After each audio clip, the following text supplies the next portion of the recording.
It was a cold night when King Finwë made his last round through his beloved forest for the day. He smiled and looked contented, as his land and his people were happy and in peace. But suddenly he startled. A sound coming from a small tree had scared him. So carefully he walked a bit closer, curious about what he might see. It happened to be Windsinger, a bird that knew the forest well and often made her way through the autumn lands to find it. The king saw the bird had a Finwë blue ribbon in her beak, and he wondered about where she would have found it. He followed the winged creature and came across a pulley, where a young Noldor maiden sat and cried softly. "What troubles you, dear maiden?" the king asked in his gentle way. "I lost my hair ribbon, my king," the girl answered in a sad tone. "My mother gave it to me as a birthday present, and it means a lot to me." The king smiled warmly and showed the blue ribbon he had found earlier in the bird's beak. "Is it this you are looking for, dear child?" he asked. The young maiden's eyes lit up and a big smile made her face glow again.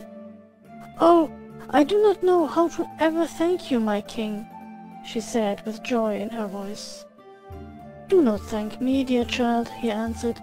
"Thank the bird who brought it to me." A short while after she got her ribbon back, the young child ran skipping through the forest and thought to herself the forest had chilled.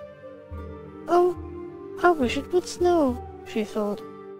"Winter is near, and it's so beautiful here with a white carpet of snow." Carefree, she wandered around old trees and found a frog sitting on a leaf trying to catch a fly. She walked closer without trying to make a sound, so she wouldn't scare the little one. But Windsinger the bird flew by and began to hunt the frog down all through the woods, thinking it was a funny game. The child looked at the bird sadly, trying to protect the frog she had found. "Don't you harm him," she said. "This one is a friend of mine."